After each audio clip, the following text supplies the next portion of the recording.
Thank you for joining us this morning. And as most of you know, I'm Kerry Ransom. I am super excited and appreciative to have my friend Jim Rosebush with us. And as Jim says, the best communicators are the ones who employ two key skills. First, they understand their audience. And in this case, this group, their fears, their uncertainty, frustrations, things like that. And then secondly, they have something to say that's of value to their audience. And he's going to demonstrate that today, as I'm very confident that he has a lot of value to offer to this group. As you can see in his background, he's also the author of a brand new book called Winning Your Audience. And so I believe we may be the very first new audience he's speaking to, as his book just came out yesterday. I'll let him talk a little bit about that. And there was an amazing review that just came out last week on the book. And the reviewer headline is "The New Bible for Public Speaking." I don't know that you can have a more poignant description of a book than calling it the new Bible for something, but the new Bible for public speaking, and really, also the must-have book for anyone whose vocation requires public speaking. And certainly for many of us who are active in the business community, that is a critical part of our job. And as Jim says in the introduction to the book, I think it's a great thing that he notes and has seen for many, many years, that public speaking is the most common and requisite skill for which we receive the least amount of training. And, as there's been plenty of evidence over the years, many people cite public speaking as their greatest single fear. And so I think that lack of training really shows in just the level of comfort or lack thereof that people have. And, finally, before I turn things over to Jim, as I think about him, and he's said this before, Ronald Reagan, who he spent a tremendous amount of time with, and I think he'll probably share some of that today, he taught him how to speak. And what Jim really likes to say is, I learned from the best, from the master, from the great communicator. Now I'm going to teach you. So it is my sincere pleasure to welcome Jim Rosebush to the OC4 community today. Jim, thank you so much for being here. Hey, Kerry, thank you so much for inviting me. It's very exciting for me to spend a little time with you in this interactive session and to be back virtually in my favorite place, which is the OC. And I've spent a number of years there working with clients that are based around Irvine, and I always love coming there, spending time. And it was a great privilege to meet you and see what you're doing, both with your venture studio, but also with the larger group that is really trying to bring back the kind of energy and commitment to building new companies that we see in Orange County, and I see is so critical. So I'm thrilled to be asked to share a little bit with you about my experience in communication and speaking, because we see every day the litter of people that have destroyed either their companies or lost equity value for their companies or lost opportunities to raise money for a startup. They leave it on the plate because they don't have the skill to actually convey an important message that will really trigger a response, right? So all public speaking is selling. So what we want to achieve is we want to achieve a result, or we want to achieve an impact. And that's what I'm going to share with you. We're going to power through 10 critical points. And if you adopt even a bit of what I'm going to share with you in these 10 critical points, you can become an impactful speaker. I'm giving you 10 keys today. We're going to move very quickly through them, and then you'll have an opportunity to ask me any kind of question that you would like to about a pitch that you're making now. One of the things that we do that's exciting, Kerry, I've shared with you, is several times a year we do something called Deal Ring, which is a competition for investment managers to pitch their strategies to investors. And we put them through 2 days of training with me. It's a class of 6. And then we put them in front of a public audience of investors and 6 people we call judges, but those are investors. They could be from family offices or individual investors. And these people have to make their pitch. And I can tell you, it's thrilling for me to work with these people who've got great strategies. Some of them don't have a lot of money they're managing now, but we put their message to the test. And that's what we're really looking for. And I'm sure everyone in the class today is very interested in increasing your output in terms of what you get back from public speaking. And let me say at the outset, public speaking sort of sounds like a grand term, as if you're going to be speaking as if you're a politician or president of a university. But what we're really talking about is applying these tactics and strategies, even if you're a parent or a grandparent or you're a friend. I see a lot of inadequacy among, and admittedly so, among millennials and on down. They don't know how to make relationships and keep them. They don't know how to begin to communicate with their working colleagues or their friends. And I'm dedicating my life to helping erase that deficit and giving people the skills to be able to not just stand up on a podium and speak to 10,000 people in a convention center, but to be able to speak to your employees. I've had experiences with CEOs of small companies that I've coached, and they've said to me, you know, I feel a lack of ability to relate to my employees. I'm trying to stimulate them, you know, get them involved in what we're doing, but I don't think I'm really getting through to them. How do I do this? This is something that it's critical, even at that level, that we master. So again, today we're going to focus on these 10 points. Hang on, because I'm going to be going very fast through them. Take some notes, jot down some questions, and remember that all speaking is selling. If you look at the cost of not being able to communicate effectively, we can look at three specific examples that have happened. One just happened yesterday, and that was the firing of the acting Secretary of the Navy. So I'm sure you follow this. He goes out to the carrier, now based in Guam, pulled up in the harbor in Guam. He goes out there and he screams at these all of the Navy sailors on board, and he creates a small revolt because of the way his inadequate skill in public speaking. And as a result, you saw this morning it was announced that he was fired from his job.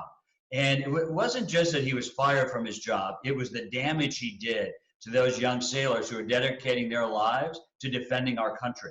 And there was a tragic loss of ability to communicate. We've seen it also recently in Dennis Muhlenberg, the CEO of Boeing, who in the face of loss of 347 lives on two of Boeing planes, could barely communicate to the rest of the world the anguish that he should have felt and his company should have felt about it. What happens? Tremendous loss of confidence in his company. Same thing for Larry Culp, the CEO of GE.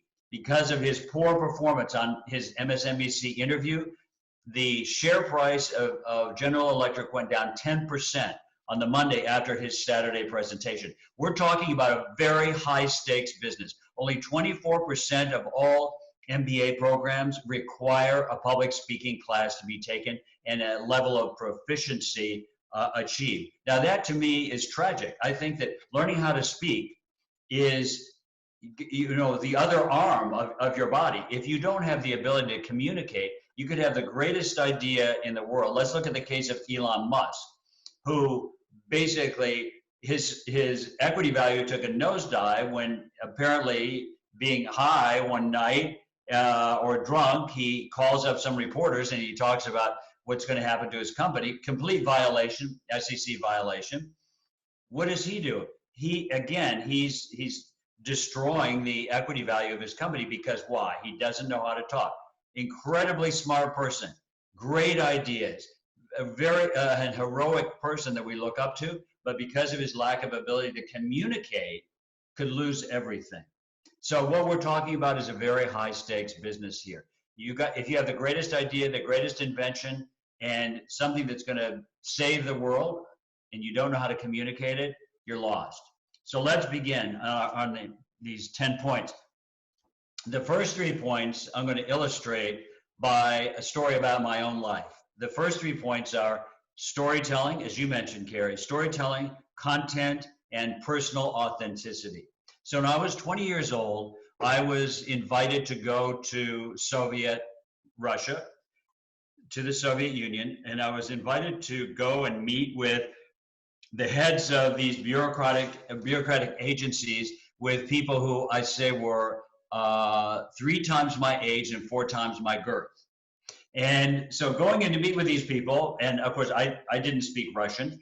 I was tailed by the intelligence apparatus of the Soviet Union. I could tell wherever I was going, I was tailed by these people. At night when I went back to this grand hotel that I was staying in, my key was given to me, taken back from me by these women who were on every floor, and they were kind of watching. They said they had to have the key to my room because they had to clean my room every day. Well, you could imagine what they were cleaning from my room. So it was a very interesting experience meeting with these officials of the Soviet government there about what they were doing in public transportation, public housing, all the issues that I was involved with in my first job at the family office and foundation of the founder of General Motors. So I had been sent there as a Rotary International Scholar. They were the ones who sponsored my trip there. So I spent several weeks in Moscow and Leningrad, flew back on a rickety 747 to New York with a bunch of rowdy Russians who were drinking vodka, and they actually had, at that time, you could bring animals on. It was an Aeroflot Russian 747. It was scary. As a matter of fact, when we were taking off, because of their primitive air traffic control system, we took a huge nosedive, and I thought that was the end of my life.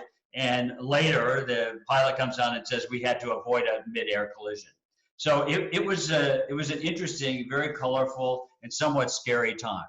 So I get back to the United States, and I start my job with this in this family office. And 3 weeks into my job, I hear automatic gunfire targeted at the front door, glass front door of our office.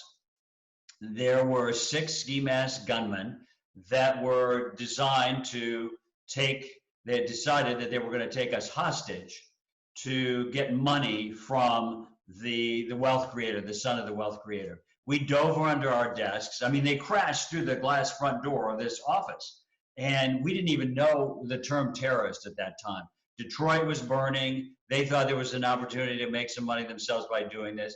We threw ourselves under our desks. About 5 hours later, we were led down the fire escape of the building, and we got out. But 3 weeks after that, this gentleman who headed the office, the son of the founder of General Motors, said to me, "I'd like you to start a strategic planning process that leads us to answer the question, are we having impact by our investing and through our philanthropic initiatives?" And I like to say the only time the word impact was used during those days was to describe a head-on collision between 2 cars. That was what started my life.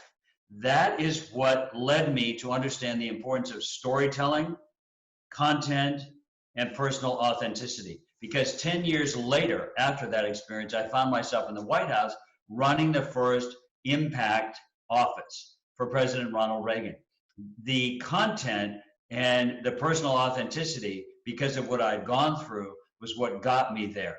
The storytelling goes back to when I came back from the Soviet Union. Because I was sponsored by the Rotary International, I was a Rotary International Scholar, I had to give speeches. So my dad was a teacher of Dale Carnegie, the great classical public speaking instructor. And that was part of his, I guess you'd say, part of his life where he was giving back, and he really enjoyed doing that. So my brother and I had to be students of his. So I thought, well, I'm going to master this. I have to master this. What am I going to do when I stand up in all these speeches and I'm expected to perform, especially because my dad was in the audience. So I knew I had to both please the audience, but I had to really please him. So I thought about it, and I realized that I had 2 things. I had stories to tell, and I had content. So I could come back to the United States from the Soviet Union, and I could tell the stories about being followed by counterintelligence in the Soviet Union. I could tell stories about what I learned in these meetings with these officials in the Soviet Union. So I was delivering both content and I was delivering interesting stories. Now, let's talk about you for a minute. You might say, well, that's interesting for someone who has stories to tell. My life isn't interesting. I don't have any stories to tell about my life. Or I could tell about a few things that might be boring. Well, everyone, I'm here to tell you and I'm here to help you understand what storytelling really is, and that every single person in this class today has the ability to be a great storyteller. You have to realize that stories don't have to be tales about your own life. You can open up the Wall Street Journal today, or online, or whatever version you read, or open up the LA Times, or any kind of blog that you might read that's telling stories about other people. You can actually tell stories about other people. You don't have to tell a story about yourself, but it needs to be a narrative that illustrates the point you're trying to make. So a great source of stories that I always like to share with people is obituaries. So it sounds like a rather grim kind of thing to do. Reading obituaries is fascinating. So let's just take Orange County, for example.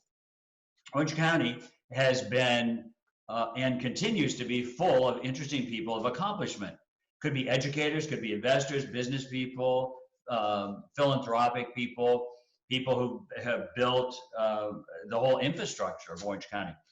These are stories to tell to illustrate your point. So first of all, you have to know what point you need to illustrate that supports either the business you're promoting, the deal you're trying to sell, the investment that you're trying to get from an investor. What is the point of the story? Because if you tell pointless stories, it's like telling jokes. I often get asked, oh, shouldn't I start my talk? And this is an interesting topic. Shouldn't I start my talk with a joke? Or wouldn't it be a good icebreaker if I did that? Basically, I advise all of my students not to tell jokes, because I think we can all relate to this. The number of people who can pull off a good joke are limited to, I guess, the fingers on both hands. You see, watching Saturday Night Live, or, there are people who are great joke tellers, but they are not really among most of us who are business people and investors. So I would veer away from thinking you have to tell a joke, but I would definitely commit yourself to beginning your talk with telling a story or two, or a story that illustrates each of your points. So I'm telling you that if you think your life is devoid of interesting stories, just look at what other people have achieved in these points that you're trying to get across. Another interesting way to think about this, if you have kids, if you have grandchildren, or if you're around children, I think it's often useful to tell a story about something a kid has said to you or did, because you might get a little humor in there, but it's also a way to show the audience that you are a vulnerable, caring person about children yourself. So storytelling has to be purposeful. It has to relate to the theme and the object that you're talking about, and the ultimate goal, which is selling. So storytelling has to be purposeful, but it needs to be colorful and dramatic enough, and you have to believe in the power of storytelling in that particular story. Now let's move on to the second point quickly, which is content.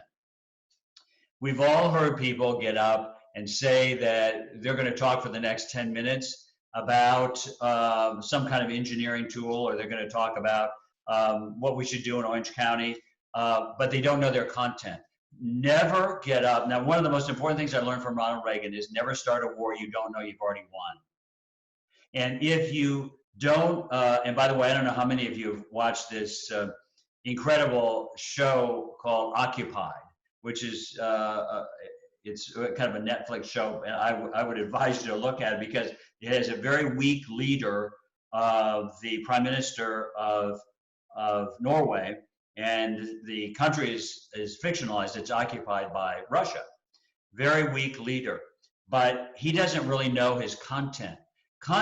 Knowing your content shows strength, and it's your bedrock of what your presentation is. Here's what you need to do with your content. Again, this is point number 2. First point was storytelling. Second point is content. You need to test your content. You need to put yourself in a vulnerable position with your spouse, your partner, your kids, your boss. You need to practice and rehearse what your content is with people who might be critical of it. You need to be strong enough to rehearse your content and present it to people who might use you as a punching bag.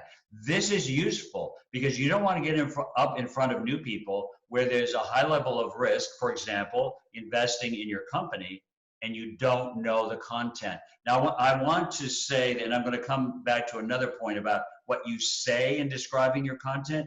This is just to tell you that you have to make sure your content is rock solid and tested. It does not work to get up and try to present an idea, a concept, an investment, a company, or a thought that hasn't been tested and proven. Third point, personal authenticity. 65% of all public speaking is non-verbal. Now, that might sound counterintuitive, but I'm telling you that this was a study that was done, I think, in the 1940s that showed that actually a higher percent of this, this guy was saying 85% of all communication is nonverbal. What you communicate when you come out on a stage or when you stand up in front of other people is your personal authenticity. You have basically 13 seconds from the point of stepping out onto the stage or standing up in front of your audience to gain their confidence. Now, it isn't necessarily what you're saying in those first 13 seconds. It's your authenticity and how you feel about yourself. Most of my students, in fact, all of them, and you can see some of their comments on the back of this new book, say things like, "You changed my life."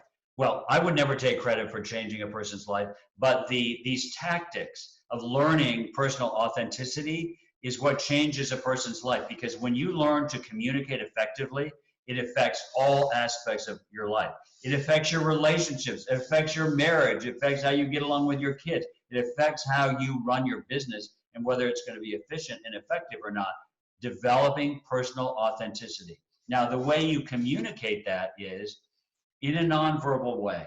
If you have confidence in yourself, in what you believe in, then you will exhale a degree of confidence, not in a way that you are ego-driven, but basically, typically, because you're driven by ideas, your company, what you believe in, your values. These are the things that come out through the pores of your mentality and your consciousness. And we're going to see in a minute how that helps you unite with your audience. Now, the way you express personal authenticity is your posture. It's your grooming. It's your voice tone. And I'm going to give two examples here because we have to quickly move on. I was coaching a guy who looked like a handsome guy who looked like the guy Richard Gere. But his face, when he spoke to an audience, his chin rested on his shirt and his hair was down on his forehead. And I said, go across the street to CVS and get some hair gel. He went over there, he came back. I took his chin and I pushed it to the back of his shirt collar. I made him comb his hair back and stand in front of the cameras again. For the first time, the light could reflect on his face. And it was the first time that the audience could actually hear him speaking because he was speaking directly out of his mouth rather than speaking to the floor. So these are ways that if we think our message is important and our audience is important, we need to do this. Fourth point, moving quickly here, is defeating fear. So, 75% of the world suffers from something called glossophobia. They're afraid of public speaking. It's not just public speaking. They're afraid of picking up a phone and making a sales call. It's that interaction with another person and selling that gives them a fear. A couple of examples. If you've watched Jeb Bush at all in the last presidential campaign, he would stand up and he would hardly be able to put two words together. Now, if you noticed who was sitting in the audience, he was very proud of this and he thought that it was a good campaign tactic to win support. He brought his mother with him. Now, his mother happened to be at that time, she's passed away now, but a very, very strong individual, highly demanding of all of her children. So what happened with Jeb Bush and really made him mute largely was his subconscious fear that his mother was going to discipline him for speaking too long, not using the right words, not sitting down when he was supposed to. So all of this was controlling him. Fear is not just about being afraid. Fear is an inhibitor that keeps you from connecting to your audience, keeps you from articulating what you need to do. Did you have a controlling parent that was always judging you? These are the things that we dig into and help to solve. Another example of what happens with fear. I had a conversation with Margaret Thatcher one day, and I said, here's this, world-class person who you think would never be fearful of anything or anyone. She said, "Oh, Jim, yes, every time I get up on the stage, I'm afraid." And I said, "Really?" I said, "And what do you do about it?" And she said, "I get up there behind the podium and I say to myself, you can do this, you can do this, you can do this 3 times." She said that helps dispel her fear. There are a lot of different ways we work to really defeat the fear, but this is critically important. Lastly, I have to tell you, the greatest example of a person who was a fearless speaker was Ronald Reagan. Why was it that Reagan was fearless? A lot of people would say, "Oh, that's because he was in film, and he was in films. He'd been governor of California, and so forth." That wasn't it at all. The reason he was fearless as a speaker was that he didn't care what the audience thought of him. I'd never met another human being like that. Most of us, we even if we're not egotists, we're still, gee, I hope those people like me. It's a natural human instinct. Ronald Reagan didn't have any of that. He was more imbued with what he had to say and his principles and what he was trying to project and sell. He didn't really care what the audience thought of him. And as a result, he was not fearful. So you can think of that model a little bit. Now, moving quickly, 5, this is really important to get this. People don't always hear what you think you're saying. You get this? Now, I'll give you an example. You might say to your kid, you have to finish eating your dinner before you can watch that, where you can get on your phone again or whatever, right? So the kid is thinking, and the kid doesn't do it. So the kid is thinking, oh, geez, my dad is saying, or my mom is saying to me, sometime you had to finish your dinner. He's not saying you had to finish it right now. People are not necessarily, and probably this is in the preponderance of cases, they don't actually hear or process what it is you're saying in the same way, because of course we're all individuals. We have auditory and thinking skills that are completely unique, each of us. This is what is, it's called missing your target in sending a message to your audience. You're missing your target. So let's say you want your audience to invest in your new company. You have to dig something. This is critically important. Your audience might not hear what you think they hear. So when you're getting up in front of, let's say you're making a pitch for an investment and you're trying to tell them that you think your investment strategy is going to perform in this way or that way, they might be hearing something completely different related to risk. So how do you solve that? You've got to rehearse your message in front of people, and you have to think about who your audience is and how they might be receiving it. This is the major problem that Trump is having right now in his daily briefings on the coronavirus. So the problem that he's got courage and he wants to stand up there and with his advisors, and it's important that he makes these daily briefings. He doesn't understand his audience enough to be getting the message through in a way that they will hear it. Now follow this. He thinks they're hearing it the way he's saying it, but they're not. So he's losing a lot of his audience and his public confidence because what he's saying is not being heard in the way that he thinks he's saying it. Now, how do you, as a speaker, how do you remedy that? You have to relate to your audience, which is a thing we're going to get to. But I can't stress the importance of this number 5 enough. Next thing, build a bridge.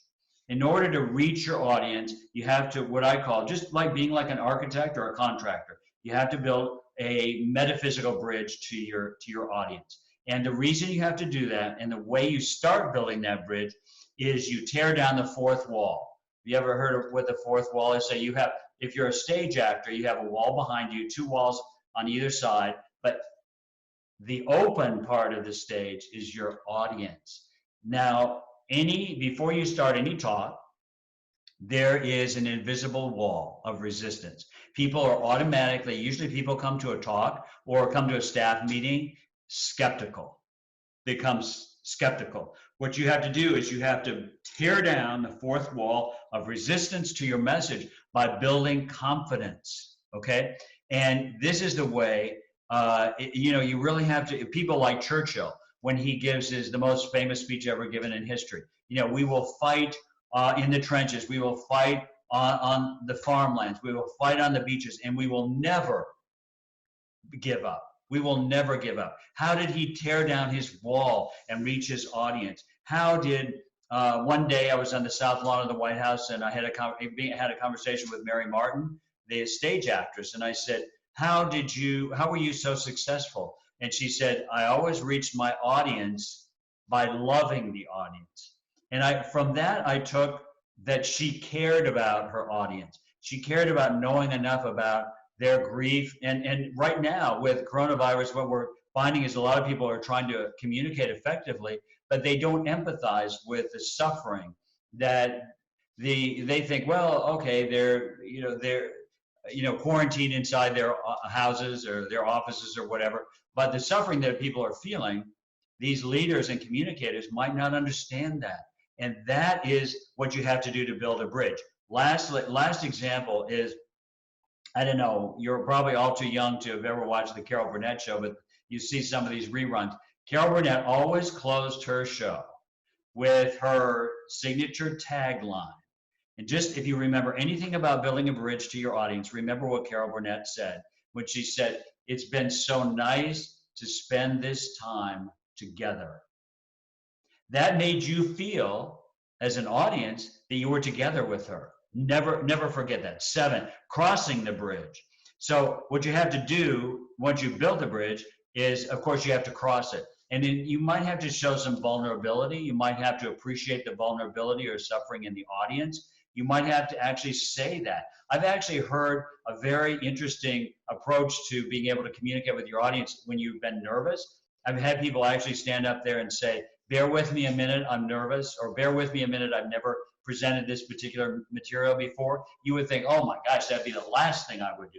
It has an interesting effect. It actually bonds you to your audience. I'm not saying you should necessarily do it, but I'm saying that it's an example of showing a bit of vulnerability and gratitude, showing gratitude. Thank you so much for this time.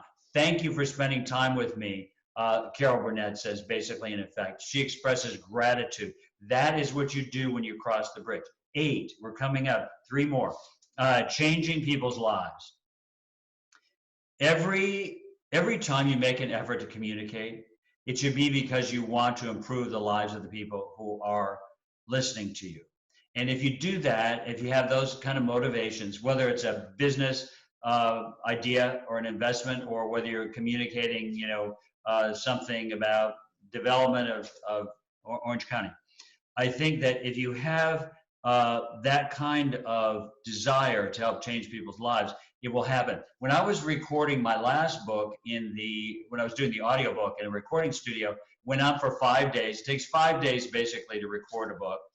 And on the last day in the afternoon, the producer, he was in a booth. I was in a padded cell, recording this book. And when I spoke the last sentence of the book, I heard some sobbing. Someone was seriously crying, and I had earphones on, and I stopped for a minute. I couldn't get it, and then I said to him, "Are you okay?" And he was crying. It wasn't just and I said, "Was it something that I did?" He said, "You have to understand something." He's speaking to me from his booth. I hated Ronald Reagan. and you made me love him. Now, my book, which was called True Reagan, was a book that explained Ronald Reagan's values and character. He, as a kid, was brought up to hate Ronald Reagan, but he didn't know him. So what I was doing is revealing parts of Ronald Reagan's character that made him lovable to this guy. Now, that was a big impact for me from something that I had written or had communicated. And it's a good example of how basically by enlightening someone, you can create a change in their own thinking. Last 2 points. All speaking is selling. A good way to sell through your own communication is to refer to people who are better known and smarter than you are. So it's not just that you think it's a good idea to start this new company or introduce this new product or offer your services to a wider audience. It's because someone who's gone before you or someone who's more widely recognized supports this idea as well. And I've seen in the case of Ronald Reagan, 96% of his speeches included quotations from the Patriots, from former presidents, including presidents from both political parties, from the Bible. He used other people's messages to make his speech glisten and to underpin it with a kind of confidence that your audience goes, whoa, if that person, follow this for a minute. So Reagan is up there and he quotes from John F. Kennedy. And your mind is going like this, well, Reagan appreciates or valued what a Democrat president was saying. There must be broad support for what Reagan is trying to do. So this is a good thing that we can do in business as well. And lastly, and I'm going on a little bit too long here, but the last point is that you have to realize that any kind of speech or presentation you make should have an architecture to it. So the way, and we cover all of this in the coursework that I do with individuals. So what you start with is explaining, I say there's 7 components to a Reagan speech, but what they are, and I use those faithfully because I think they really work. But the first thing is to state what your vision is. Thank you for having me here today. This is what I hope to accomplish in the next 5 minutes or in the next half hour. State what you're there to do. That's number one. First of all, of course, you want to start by thanking your host. Second of all, you say, this is what I'm here to do today, which is if you followed what I did with you this morning for you, I said, this is what I'm going to accomplish. We're going to do it in 10 points. The next thing you're going to do is you're going to tell a story, which is what I did. So I thanked Carrie. I told you all what we were going to do. I plunged into a story right off the bat. You want to push right to your story. Get that story that will make everyone in the audience put down their phones and listen to you, or be making notes from what you're saying in your story on their phone. The next thing that you want to do after you tell that story is to explain the new ideas or explain what it is you're trying to achieve. The next thing you do is you explain what the takeaway is or what the effect of this new idea, this proposal would be on them, on the audience. Then, very important, you support that by saying, you know, this is what Elon Musk has done it in his company with, changing the gasoline fired car, run car, that sort of thing. Just supporting your idea by bringing other people's ideas and what they've said into it. Lastly, what you do is you end by issuing a call to action. So never leave either the stage of making a presentation. Never leave your audience without asking them to do something. So therefore, today, what I'd like you to do is to think through with me these great ideas and to be in touch with me, to ask me any follow-up questions you have. But what I would like to see today is all of you joining with me in this important enterprise. And then you cap it with a coda. So, for example, I just wrote a speech for a tech company CEO, and it is a graduation speech. And the last thing is I used a quotation from Voltaire. And Voltaire said that there is nothing as powerful as sustained thinking.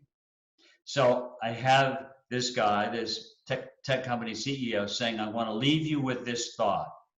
I want you to realize that the power of sustained thinking. Then you turn to the audience and you say again, you have this power.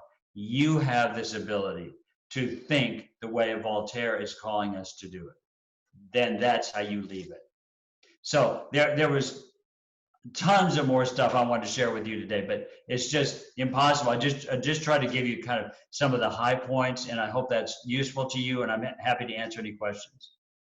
Jim, thank you. That was so good, and I mean, amazing amount of content that you covered in such a short period of time. So first question that we did get, I think is a good one, particularly for this group. So to summarize, you talked a fair bit about Reagan, and even this presentation covered several minutes. But in a world where we're in this very fast-paced world where maybe I have 30 seconds or a minute or 5 minutes to convey, what would be your advice when it comes to storytelling on that shorter form communication?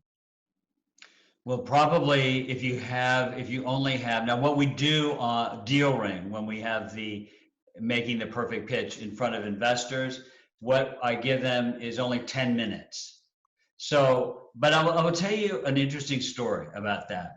So I usually train them to be very concise and to say what their investment performance is. So these are investment managers. This is my investment performance. This is where I came from. I spent 35 years at Goldman Sachs, and I blah blah blah blah blah blah blah. And here's our strategy, and this is what the performance is, and this is what it would mean to you. So again, you have to apply it to establish your authenticity and your credibility. Then speak about what it is, what the strategy is. Then thirdly, what it would mean to the audience. And then what do? Never leave the stage without asking them to invest. You would be surprised at the two things that speakers usually leave off. You wouldn't believe this. They forget to say their own name.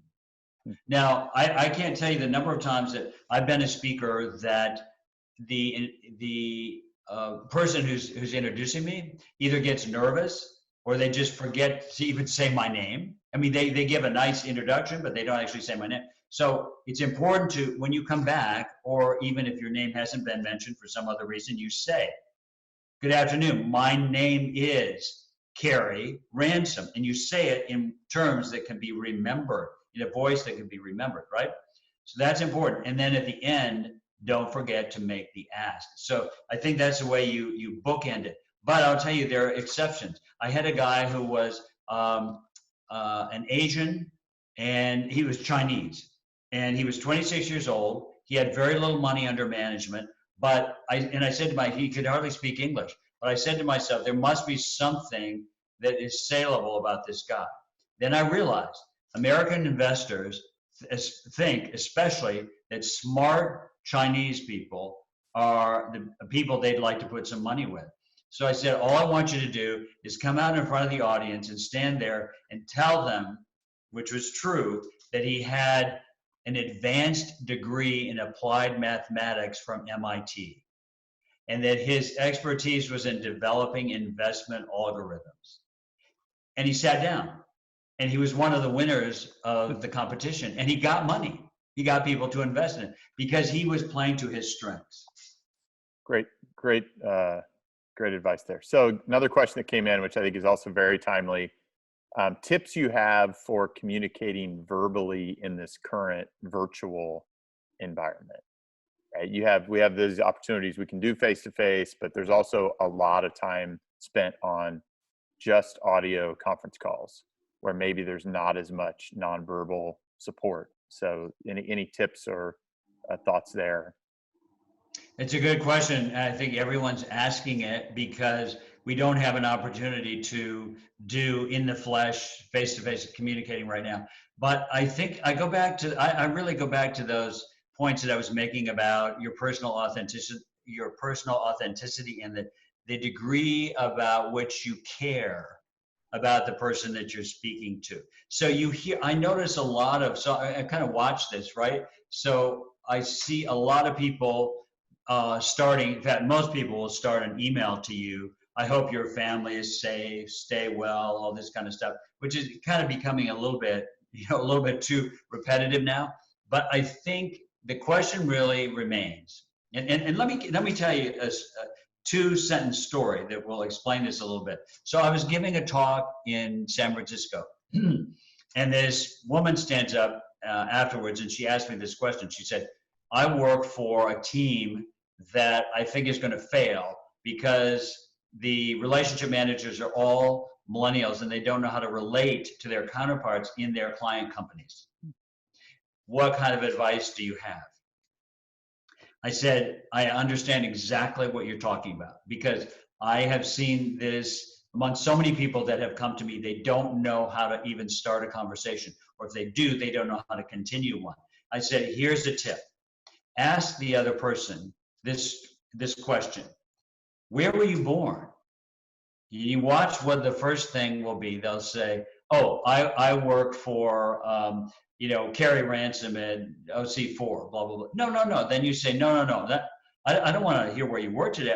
Where were you actually born? Were you born in the OC? Were you born, blah, blah, blah. And then something will come out like, "Well, I was actually born in the Philippines," and blah, blah. And I was like, "Oh, I was in the Philippines one time, and what do you blah, blah, blah, blah, blah." So what I'm showing you here is, and you may not do it this way if you're having just a Zoom call with someone, but showing interest in the other person. One of my first bosses is an Irish guy. He's still the head of a company today. This is so many years ago, and we would go into meetings together, and the first, I would say, even as much as 10 minutes was basically what I would call BS. We were talking about golf, baseball scores, all this kind of stuff. And I was a young guy, and I was like very impatient. And I was like, why are we wasting our time on this? I began to see the value of what he was doing was he was building a bridge. I don't think, especially in this time, that it can be brought out or accentuated too much, that we need to take the time to actually find out and care about how other people are actually doing. This is especially a time when people feel the need to actually talk about it. And if you don't provide that, man, I'm telling you, they're not going to listen to the rest of what you say. Yeah, I think there's great points in that. I mean, the of your tips, the one that really comes out to me, even when you think about telephone, is thinking about that idea of breaking down that fourth wall and building the bridge, because you never know where that could come from. And I think often it is that, you can call it BS or just that upfront connecting with them as a human that can really matter. So another question here, what are your thoughts on giving the audience markers or chapter points at the start of a speech, kind of like you did today? I'm going to go through 10 tips so they're guided and hear the message along the way. Or do you think the speaker should act more as a Pied Piper, where the speaker is strong enough to guide the audience without the need for chapter markers at the start? Thank you so much for asking me that question, because it is like one of my major causes in life is to get speakers to say, I have 3 things I want you to remember. When you walk out the door today, I want you to remember these 3 things. And don't usually go beyond. I was doing 10 because Carrie, you pushed me into it. Yeah, right. But you can for sure. Don't usually go beyond 3 points, right? Carrie gave me this tall order, so that's why I was championing this in. But no, that's fine. But I cannot tell you the number of speeches that I've been to where people they're not neophytes. They give speeches all the time, and you're like, what? You're like, why do I have to do the work as the person in the audience? I want the speaker to do the work. And furthermore, if the speaker doesn't know the 3 points that he's trying to get across, why would the audience know? Now, let me ask you this question. Don't you want your audience to walk out of that session and go to his colleagues or her colleagues and say, hey, I just heard this presentation, and you know what? He told me 3 points about his new company. Now, how are they going to do that unless you structure your talk around three major points? And it's never two or one, it's three, possibly four, but four begins to make the audience say, like that. 3 points, okay? Why wouldn't you do that? I'm telling you, it's rare. I don't get it. I leave a lot of talks and I'm saying, well, that was good, that was interesting, but could I recite the points that the person made or the stories? So what I like to do, or I like to train people, coach people to do, help them do, is to hang stories. So this is a part of Dale Carnegie's tools. If any of you have taken Dale Carnegie, he does a lot of visualization. Dale Carnegie does a lot of visualization. So you make 3 points and you hang your stories on them, just like it was in your closet. So you picture like your clothes closet, and you got a shirt, a blue shirt hanging here, and a red dress here, whatever it is, and you hang a story on it. So then your mind, you say, oh, that story I'm associating with that red dress, and this is the story, and this is the story of this, and this is the story of that, if you think you're going to forget them. So that's how you remember them. Those are the points, and those are the stories. I'm telling you that if you do that, you will absolutely win your audience, because you're showing care for them. Who can leave a half hour or even a 15-minute talk and be able to share with other people the essence of the talk without those points? I think it's a huge issue to me. Yeah, that's great advice. So I have a question. As you think about, are you allowed to ask me a question? I am. So as you think about the difference between, I'll call it a one-on-one. Let's say you and I were just having a one-on-one conversation versus speaking to an audience of some number of people.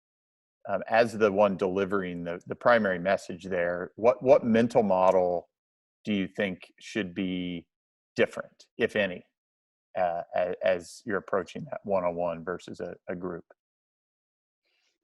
Carrie, I think you take exactly what I just taught in these 10 points and just apply them in a smaller, less,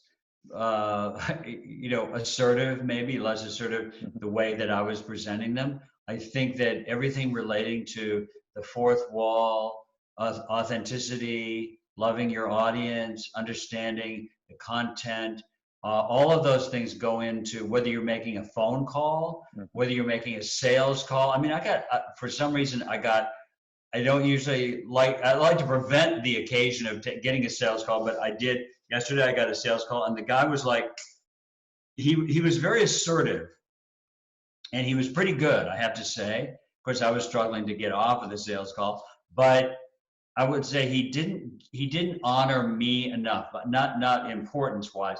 He didn't honor my time enough. And I felt that because of that, and I didn't want to be rude about it, but I felt that the call wasn't really successful because he needed to, and I think we need to be mindful of this. If we're having a conversation let's say we're having a scheduled call with someone that we know already, we should be, again, I go back to that point number 5, that is so important. People don't usually hear what you're saying the way you think they're hearing it. And that is where misunderstandings arise in marriages, in relationships, in businesses, employee-employer relationship. You're not really syncing up with how that person is hearing it. Today, what I've been sharing with you, we've got like 25 people on here. It's going to be heard in 25 different ways. Mm-hmm. And my hope is that the main points have come through in a way that's helpful to each of you. But it's important that I'm mindful of that fact, that everyone on here, and ideally, what we do in our coaching, of course, is we spend time getting to know the person who's being coached. Because every single session, I have to say, is unique to the needs of that person. And usually people come because they've got, I had a call the other day from a woman she had a startup called, she was doing nutritious fast foods for children.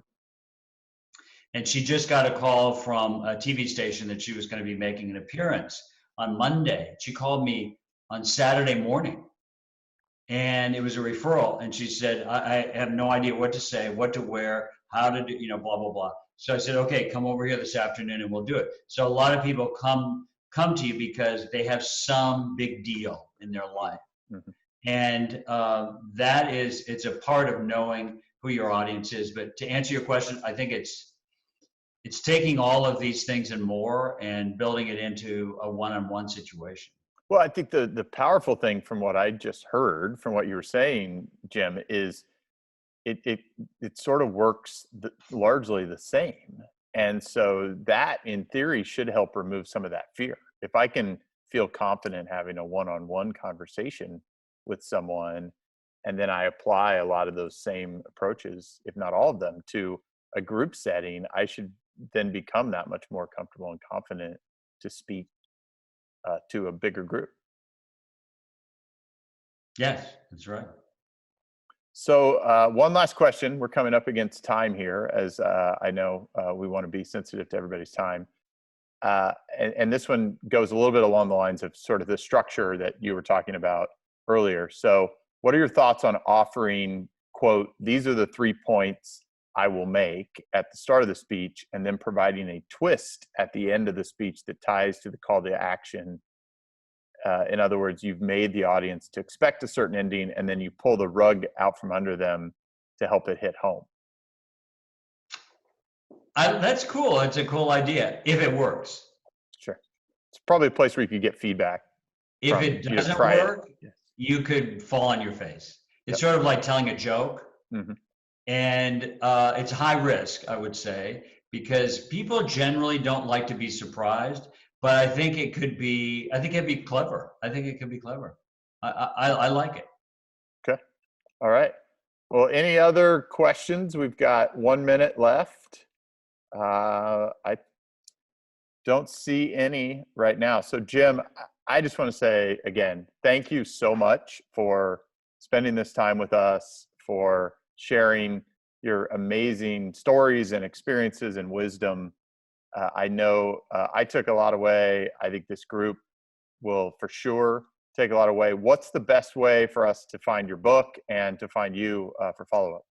Oh, you're so kind. And I have to say, by the way, to everyone, I love being with you. I'm sorry I couldn't see you or talk directly, but it was just great. And I want to add one thing very quickly. So you see the book here, right? Winning Your Audience. There's a way for you to get a free signed book. I just thought of this. Real Leaders Magazine, which is the magazine of YPO, is a magazine that I have a column on. They have set up a giveaway.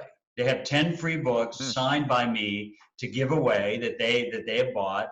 And if you go on, they're publishing an excerpt of my book in the April issue.